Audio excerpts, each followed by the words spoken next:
a generic post processing. That is what we are going to learn today. Okay, so whatever is the load case doesn't matter. You are supposed to actually follow post processing procedure exactly in the same way. So this is where we ended. This is what a regular, what you can say, a flow chart for any kind of a CAE methodology is or process is. uh, just to make sure you have a start final calculation. Once you start the final calculation, your calculation is going to finish, and then the actual work of post processing starts. And guys, please remember, post processing is not equal to report preparation. Okay, post processing is first part. In post processing, you may be in a position to find some errors in your own model building, and that post processing part is more important than generating a report.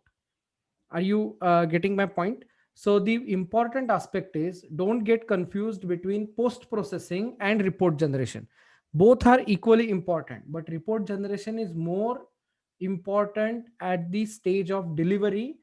Post processing is more important at the stage of you checking yourself whether whatever are the boundary conditions, whatever is the load condition, Copious Arthashastra maintains that all these things good are corporate governance, correct or all not. the Okay, I'll administrative, just mute including one the second. king or the are considered as So I've muted, don't worry.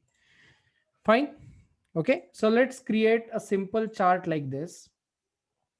Maybe a little bit different. This is what I will create. So if I go for design, guys, please use this as well. You can actually use insert and smart art. Okay, so this is very very useful.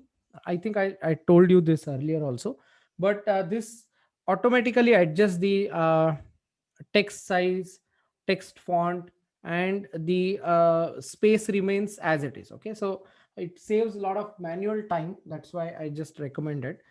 So post processing we are going to start discussing. Okay, so I will be doing a simultaneous switching between PowerPoint and LS Prepost. Okay, so let's begin with simple PowerPoint post processing points, and I think this will be okay. Okay, so or else I want some points to write. Yeah, there you go. Okay, so yes, this is my favorite. Yep. Okay, so I can make it colorful as well. If you just go to change colors, you have many colors available, so you can use any vibrant color or sober color, or just what you can say, monotone. Okay, that is also you can use monotone. You can use vibrant colors, as I said. Okay, so we'll go ahead with this now. Either you can write it in this text area, or you can write directly here. So the first part is visual inspection. Okay, don't write anything right currently. I will give you time to explain yourself or elaborate yourself. Okay, so don't write anything down, just listen to me carefully. Okay, so the first part is visual inspection, very very important part. Now what do you mean by visual inspection? It is divided in three different categories. Okay, so the first part in visual inspection is load direction. Always remember. Now it can be a load, that means you have applied a force, or it can be velocity. So I will just say load, or let's be very specific, load or velocity or acceleration. Fine. So this direction you are supposed to check. Why I'm telling you this? If your crush can is, we did check that in preprocessor, but if crush can is moving rather than towards the rigid wall, it is moving away from the rigid wall, your analysis, even if it is a normal termination, it makes no sense. Fine. So that is something you have to actually check for. That is first part in visual inspection. The second part is, even if your crush can is or RUPD plates are moving in correct direction, whether contact working or not, this is what you can check in a visual way. Guys, are you with me? Everyone type in yes if you are with me. What is happening? Okay, so we discussed about what is difference between post processing and what is difference between post processing and report preparation. We are not doing report preparation right now. We are trying to prove ourselves that this particular part is, or this particular load case is correctly built in CI. Okay, everyone clear? Pawan, Vinayak, good, nice. Okay, so let's move forward. First part we saw visual inspection. So load, velocity, acceleration, or whatever you are giving, that direction has to be correct. That you are going to check in a visual way. Contact working or not, that is something you are going to check in a visual way. Okay. The third important visual inspection, which you should never forget, is connections positivity. Okay, that means if you have given a bolting, if you have given a welding, now this is actually being checked here in modal analysis. Remember this. So in modal, it is getting checked.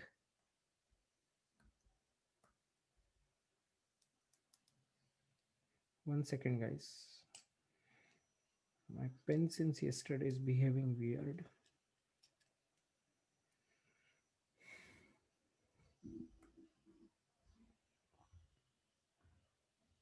This is strange.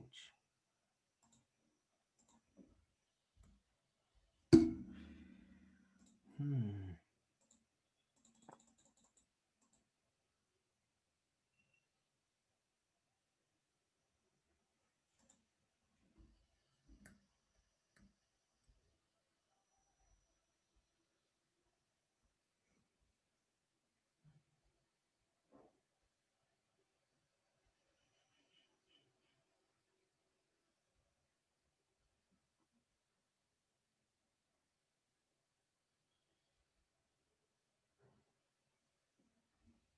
Okay. Touch mouse.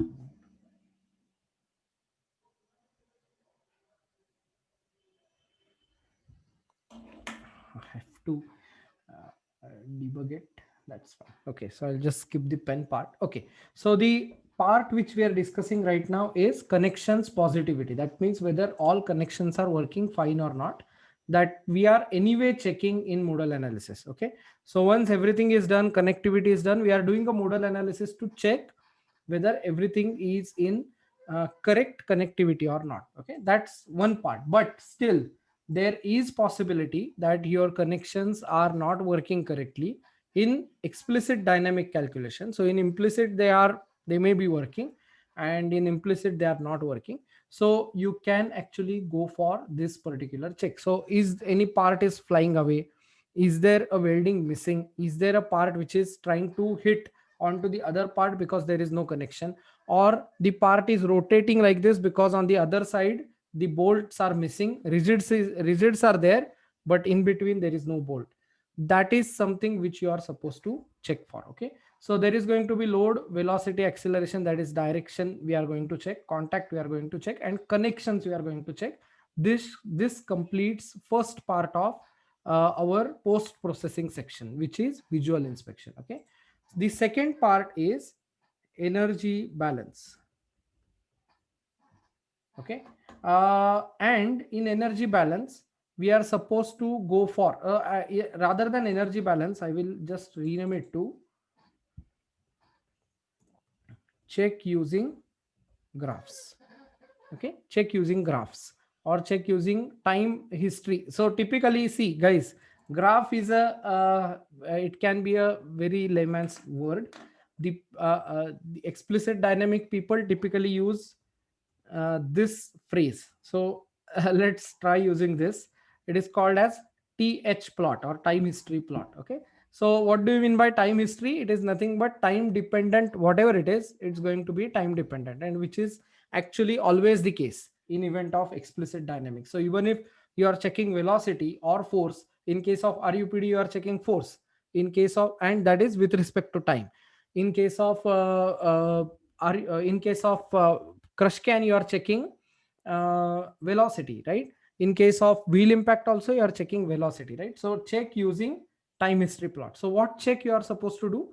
The first check is energy plot, first ever check. Now what in energy plot you need to check? You need to check for negative energies.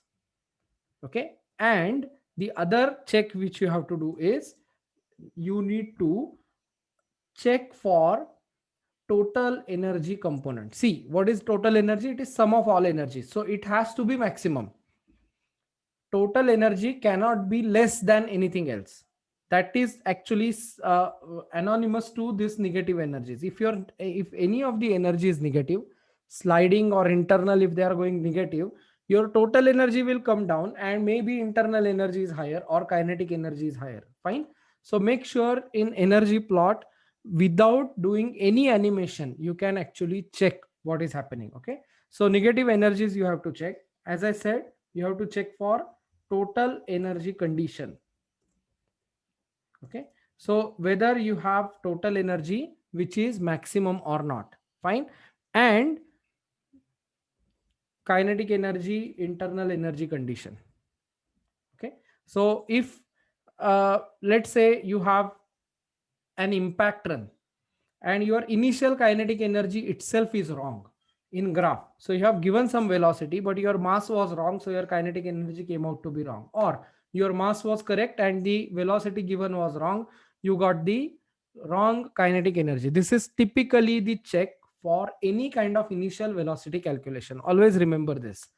This is a typical check for any kind of kinetic or initial velocity calculation. So it can be bullet penetration, it can be crush can, it can be wheel impact, it can be vehicle crash. So these are the cases where you apply initial velocities, and this is something which you need to check. Negative energies, total energy condition, kinetic energy, and internal energy. So internal energy, if it is too high at the beginning, that may mean you already have lot of penetrations, and LS-DYNA tried to remove penetrations because you did not put ignore option. Okay, this is something we will check in seating system, our next calculation, the fourth one. So in seating system, we have to actually check for, when I give you seat, you have to check for penetrations, and those penetrations, there are ways to remove them. Okay, so this is something we will do, don't worry. So energy plot, it will be negative energies, total energy condition, kinetic energy, internal energy. Understood? Type in U if you have understood this part. Okay, it's very very important. Don't just skip by saying yes. Okay, make sure if you have any questions, just please stop and ask me. Okay, good that you have understood. Now after energy plot, what is the heading? Heading is check using time history. Okay, so we are checking using only graph, we are not checking anything using using the ls pre-post animation window. We are checking only using graph. The next part in checking is, of course, input load.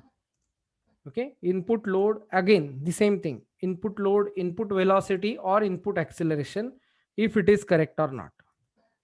If you're let's say I have RUPD as my load case, and I know what is the input going in inside that plate. So what I can do, I can just check using RC force file whether my input is correct or not, and that is being checked using simple graph. So you have to open ASCII file, and you have to go for input load velocity acceleration graph. Is that making sense? Okay, so check using time history plot, visual inspection. These two are the important aspect. In time history plot, there can be some more checks, but this is primary level. This is not post, this is not report generation. In report generation, you will check for bolt forces, you will check for recliner torque, you will check for some kind of a section force. There also you are going to use time history. But right now, when we are actually finalizing whether our run went correct or not, if all the physical conditions are meeting or not, then this much is sufficient. Okay, the next important part in post processing is stress and strain data. Okay, so the third part which you should check is uh, behavior. Okay, so you are going to do a visual inspection there as well, but when you are doing a visual inspection, you are not just doing a plain inspection, you are going to put stresses and strains also inside the picture. Okay, so it's very simple. you have to check if it is, let's say if it is a 2D part. For 2D parts it should be okay, so I'll make it like this instead of 2D 3D. Let's imagine if it is a multiple uh, instances. Okay, load, rephrase it, that's why I'm not allowing you to write L- loading at loading for multiple times. Okay, loading for multiple times, or in other ways, or in other words, it will be loading below yield. If this is the condition, loading for multiple times or loading below yield. For example, table, for example, I'm moving this mic stand, yeah, I'm holding this pen. All these are the loadings which are multiple time loadings and they are all below yield. The stress based, okay, stress based failure to be analyzed. Is that clear? So whenever you have uh, below yield condition, your plastic strain is actually zero.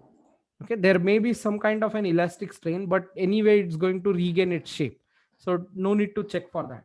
What you are going to check, you are going to check for the stresses. Okay, so induced stresses, if they are less than yield, that is the only thing you need to check. Now it can be yield or it can be allowable. So if I rephrase this, loading below allowable value, allowable stress. Okay, so if you have factor of safety equal to 2 and your yield is 230, the allowable stress becomes how much it will be. If your factor of safety is 2 and yield is 230, what will be the allowable stress? How much you are going to allow for? Is it correct, guys? Factor of safety is equal to 2. Correct, it will be half, right? You are going to divide by factor of safety to get allowable stress, so it's going to be 115, not double. So the allowable stress will be uh, less than the yield. That means you will have to have a design which will be in a position to carry that much amount of stress, which is 115, not the stress which is 230. Okay, so stress based failure to be analyzed, that is first part. And the second part is one time loading, which is a typical case for explicit dynamic. In this case, you are supposed to check for strain based failure. Okay, now when I say strain based, it is always going to be, see, we are supposed to use theories of failure for understanding what is happening to ductile parts.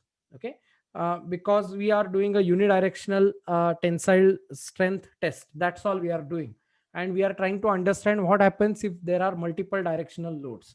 So to make sure we are very close to the physical results, we have to use a von Mises stress theory, because it is most suited for, or distortion energy theory we can call it, which is most suited for this particular kind of loadings. Okay, so one time loading, strain based failure, that means you are supposed to check for ultimate, or I will say check for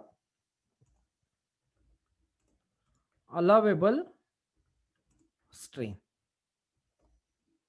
Check for allowable strain, always remember this. Now what do you mean by this? Check for allowable strain is nothing but you are supposed to, one second guys, let me just resize. Yeah, there you go.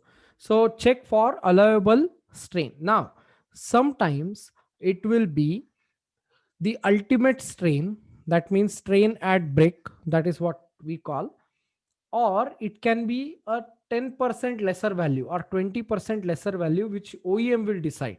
Okay, so if your ultimate strain is let's say 0.23, that is 23%, and OEM wants it to be 20% less, then it will be some 4.6% less than what is being actually going to be the strain. But that depends on many factors, loading factor, how fast you are going to load, all these things. Okay, so one time loading you have to check for strain based failure. If your strain is exceeding, typically I will give you a simple example. Typically in automotive, if it is a full vehicle crash, uh, erosion is being used or strain based failure, so elements directly get deleted when you use e-fail. So let me show you in ls prepost.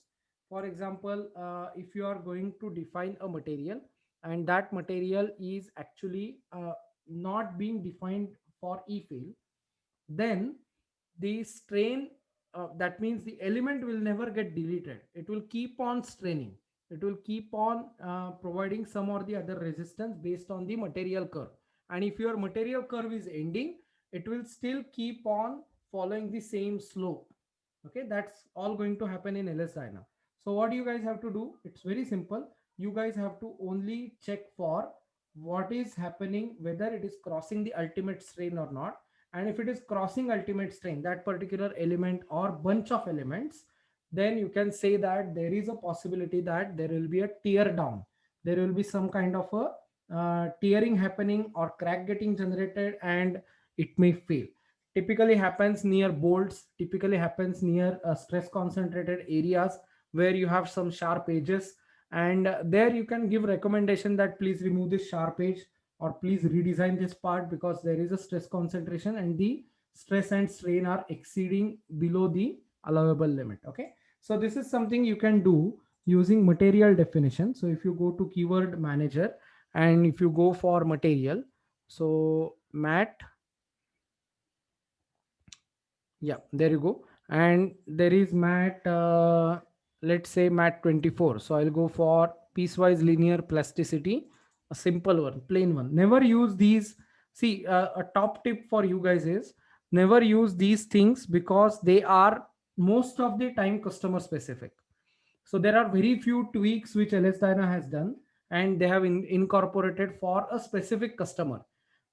Typically try to use piecewise linear plasticity. So this one, not even 2D. So I'll just click here. Yeah, here you go. So linear plasticity, which is a generic material. So never try to use any of this unless otherwise specified. So if you are working for Daimler and they have a specific material which they requested ls dyna to follow, then you may use it. Okay, but other than that, it's not required. Now you can see fail value here. This is a strain based failure. And how I know this, you can actually see here plastic strain to fail. Okay, when plastic strain reaches this value, the element is deleted from the calculation. Very simple. So if I give this value as 0.23, or I give example that it is, let's say 20% less than the ultimate, then or failure, what I can do, it is going to be 0.23. So just simple, 23% minus 4.6%, right? That's 20%, correct? So it's going to be 18.4, so 0.184. So this e fail value will be 0.184, but this will reduce stiffness of overall model because you are deleting, you are eroding the elements. Are you clear? Okay, so when there is a high speed crash, when there is kind of an impact, let's say a bullet is getting penetrated or a vehicle is getting crashed on something, because fail values are being defined, the elements will get deleted, eroded. And because the elements got deleted, the nodes are also not there, and the connection between many of the elements is gone. So it's like you creating a hole in between some or the other part, and then it eventually reduces overall stiffness of the model. This is practical. This happens in physics. If a part gets disengaged, or you actually break something, of course the stiffness is going to go away. Okay, so if you want to focus more on complete assembly, then you please define failure value. But let's imagine you want to check what is the maximum strain it reaches and what is exactly happening there, then please never ever define the fail value. Typically, I will give you a simple mantra. Typically, if you are doing a full system analysis, failure values are important. But if you are doing a subsystem analysis, if you are doing an analysis of, let's say, a seating system, if you are doing analysis for let's say instrument panels, door panels, if you are doing analysis for wheel as we are doing right now, if all these things are happening, the analysis is happening for some simple subsystem or a complex subsystem, typically never ever define failure value. Okay, so that's a top tip for your model building. So if you are doing a model building, make sure in material assignment you are not defining any failure value. Is that making sense? So this is the end of post processing. That means you actually finalizing in your mind and you actually convincing your own self that my completed run. So after this step we are talking, okay, after this step we are talking about these three steps. So it is supposed to be completely final, and now report preparations should start. Clear? Can you please write down in a descriptive way all these things, because I don't want you guys to miss anything from your mind, and you should ask me questions. Okay, so I'll give you 5 minutes time. Please write this down in descriptive way, and we will move on and actually do this, okay, on one of the calculation. Okay, we will actually do this on one of the calculation, either RUPD or crush can or something, so that it will be again finalized in next 5 minutes. Okay, so your 5 minutes starts now, and then ask me questions. So please write down whatever you have understood, and then we will have a question session. Okay. Okay. Hmm.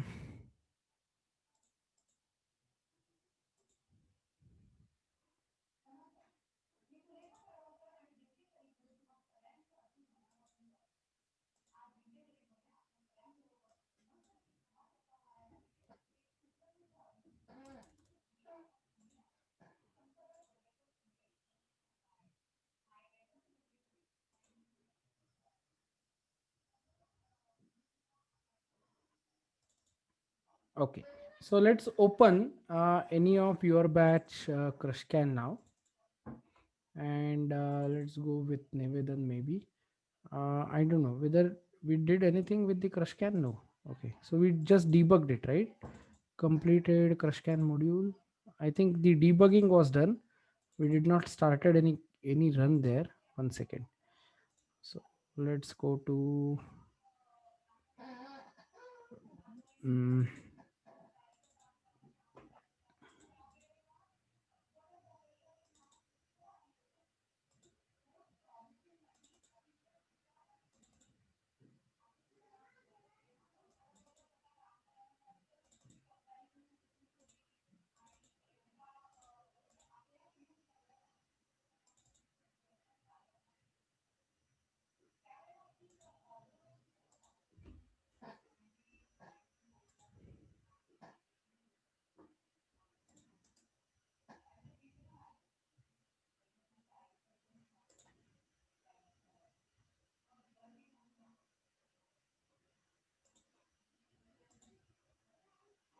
yes.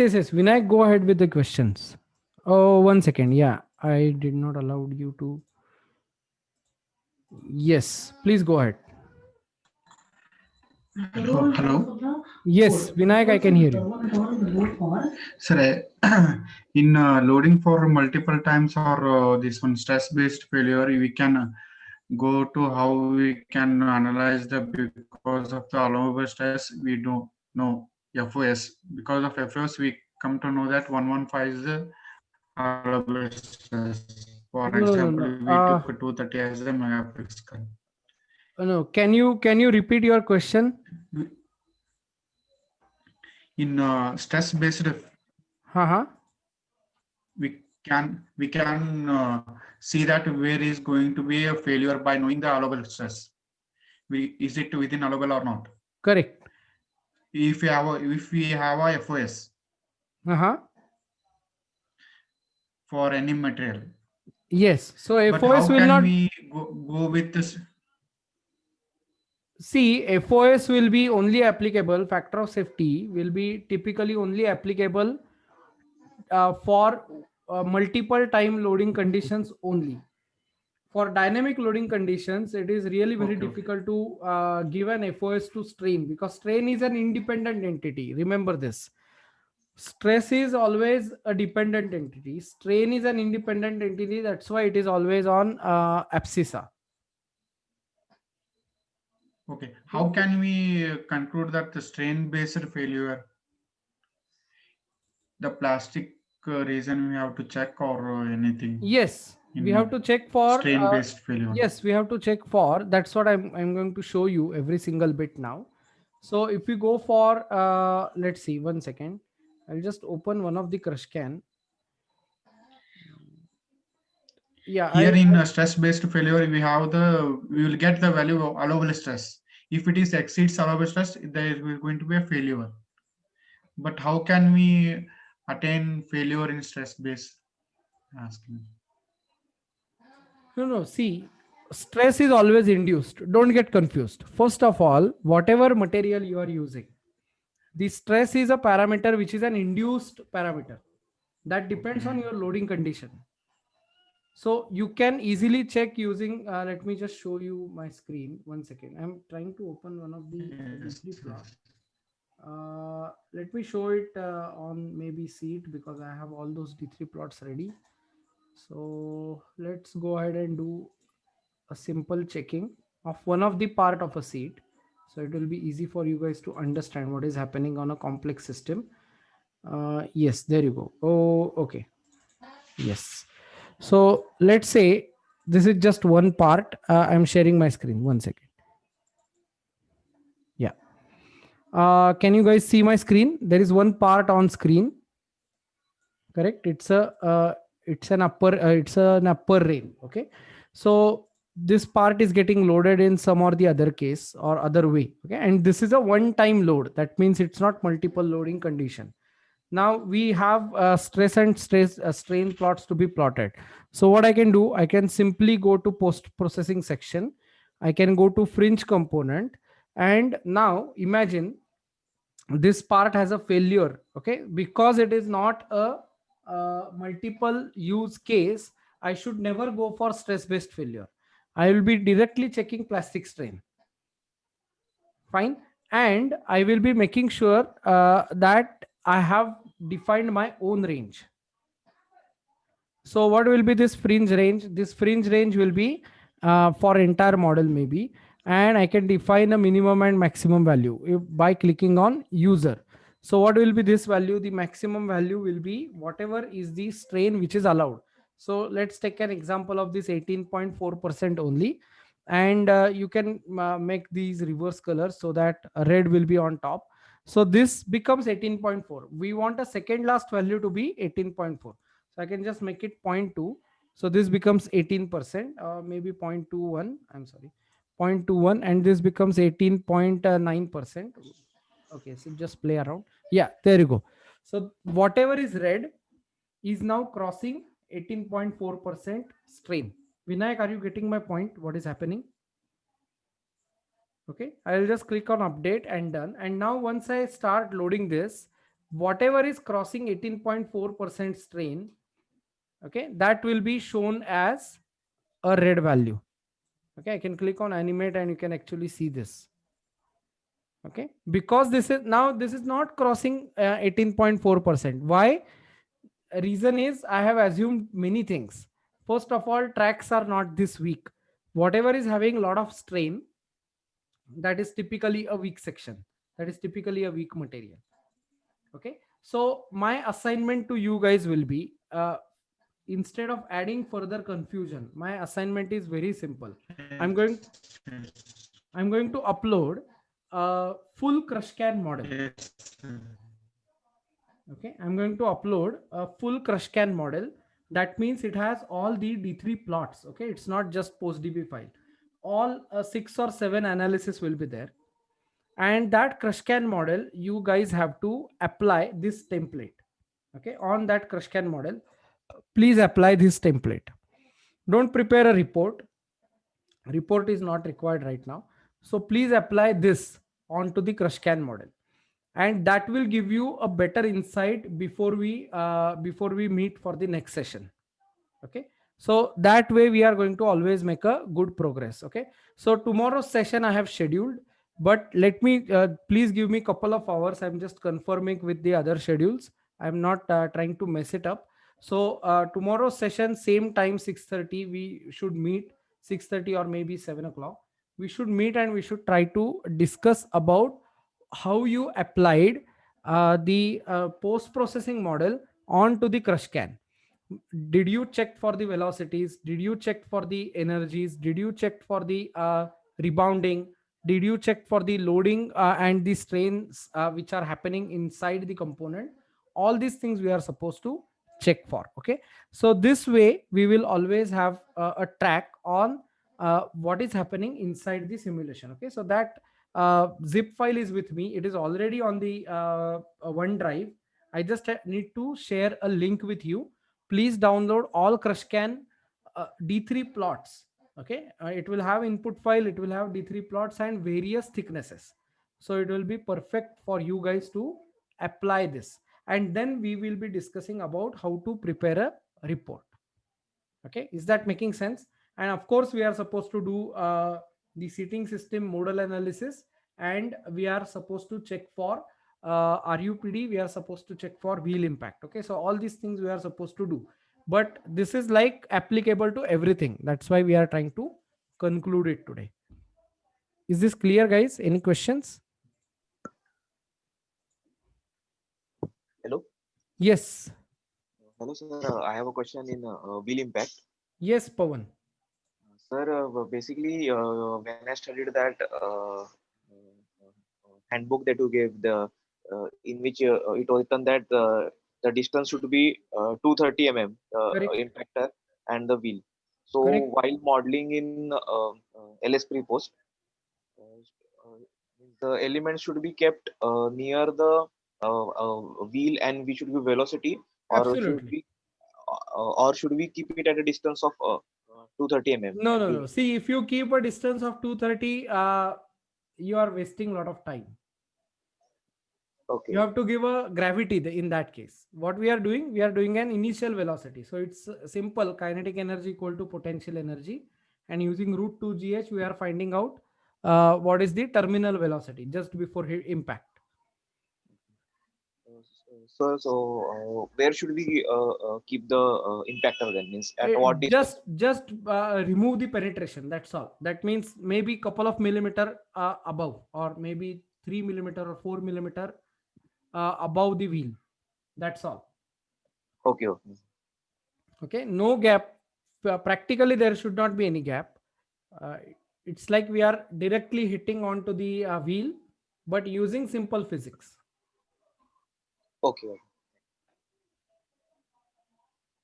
Okay, any questions, guys? So let me upload this quickly, and or share that link with you for CrushCAN. Please study that, and just wait for WhatsApp message for tomorrow's session, and that way we will be all on same page. Okay. Yes, so I hope there are no questions about post processing.